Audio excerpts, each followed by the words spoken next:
Welcome to the deep dive. Today, we're diving into Dubai's coffee scene. It's really vibrant, but, also super competitive. It really is. You hear about this explosion in specialty coffee, right? Yeah, absolutely. I saw an estimate, something like 4,000 coffee shops across the UAE. That's the number floating around. Massive. But here's the kicker. Uh-oh. An estimated 80% of those coffee businesses actually fail. 80%. Wow, 80%. That's staggering. Yeah. So for you, our listener, what's going on there? Why such a huge boom and then such a high failure rate? It seems like a real paradox. It really does highlight a critical challenge in the market. There's clearly a desperate need for, effective solutions that go beyond just opening another nice-looking cafe. Okay. And that's exactly why we're taking a deep dive today into something called Dubai Coffee Culture. It's a new platform, and the idea is that it's much more than just another directory listing. Right, not just a list of names and addresses. Exactly. It's positioned as a comprehensive B2B solution for the coffee shop owners, the cafes, the suppliers. Hold on, B2B. Let's unpack that for everyone listening. What does B2B actually mean here for a coffee shop? Good point. Yeah, it just means business to business. No. So we're not only talking about connecting the cafe to you, the customer, we're also focused on connecting that cafe business to other businesses. Like their suppliers. Precisely. Like bean suppliers, maybe equipment vendors, roasters, that kind of thing. It's about strengthening the whole network behind the cup of coffee. Got it. So our mission today is to really dig into what this platform offers, its main value. Yeah, exactly. We want to unpack its core value proposition, why coffee shops, these artisanal cafes, even bakeries need to get on it, and crucially, how it's trying to be different from everything else out there. Okay, let's jump into the core value. What makes it, essential? What's the painkiller aspect for these businesses? Well, what's interesting is how it directly tackles some of the biggest headaches. First off, visibility. Which must be tough with 4,000 competitors. Exactly. It's incredibly easy for a truly great little shop to just get lost, buried in generic listings on huge platforms. Right. So Dubai Coffee Culture aims to give them a really professional digital presence.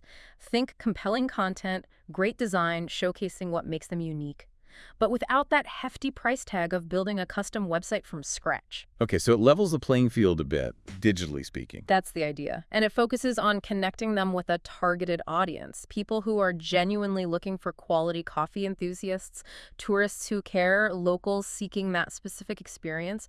It drives high-intent traffic. High intent. Meaning people who are actually likely to visit and buy. Yes, precisely. Not just casual browsers. It's about quality over just quantity of views. It sort of democratizes that professional online image for smaller players. Makes sense. Now, who exactly is this for? You mentioned coffee shops, obviously, but does it go broader? It does, and that's strategic. Specialty coffee shops are central, definitely. But it's also designed for those artisanal cafes, the ones really integrating a serious coffee program with their food. Okay. And even bakeries, if they take their coffee seriously, too. Not just pushing a button on a generic machine. The goal is to help all these places find their audience. Find their niche, basically. Exactly. So discovery is key, but you mentioned it's more than a directory. What else is built in? I think I read something about influencers. Ah, yes. That's a really standout feature, the Influencer Collaboration Hub. Okay, tell me more. It's a specific space within the platform. It lets cafes, coffee shops, bakeries connect directly with social media influencers who actually focus on coffee. Oh, interesting. So not just general food bloggers, but real coffee nerds. That's the aim. And it provides tools to manage campaigns, track performance. It basically tries to simplify influencer marketing, which can be, frankly, a bit of a minefield for small businesses. Yeah, I can imagine. Making it accessible. Right, and effective. So connecting businesses to customers and to influencers. That covers the front end. But you mentioned B2B earlier, connecting businesses to other businesses. Is that part of the platform now, or? That's the next big piece, the future B2B collaboration hub. Or you could call it a B2B marketplace. Okay, a future edition. What's the vision there? This is potentially another huge painkiller. The idea is to directly connect coffee shop owners with verified suppliers. Verified, meaning vetted somehow. Yes. Think bean importers, local roasters, equipment vendors, maybe even packaging suppliers.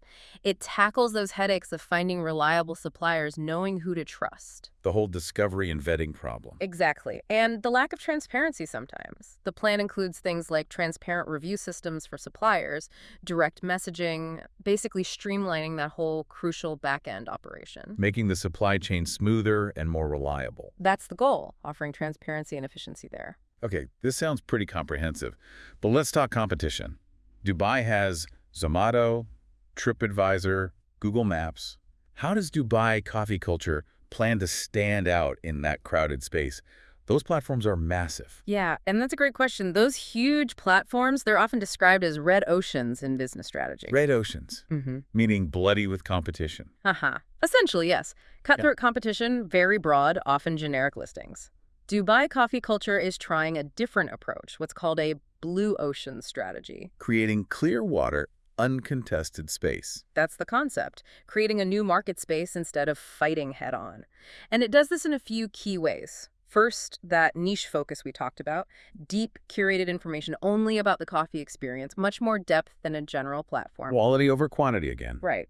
Second, it aims to build a unified ecosystem, bringing together all these different parts of the coffee world, the coffee lovers, the influencers, the shop owners, and the suppliers, all in one place. Creating a community hub, almost. Kind of, yeah, a cohesive platform. And third, a big one, is offering data. Providing businesses with actual insights, data analytics on customer preferences, market trends, things often missing from the generic platform. Actionable intelligence for the businesses themselves. Exactly. That's a huge potential value add. So let's wrap this up. For you listening, what's the big picture here? This platform, Dubai Coffee Culture, seems to be offering a really layered solution. It really is. It's hitting multiple points. Targeted customer finding, those unique influencer connections, streamlining the B2B side with suppliers, and then providing valuable data. It feels like it's genuinely built for the specific challenges of that intense Dubai coffee market.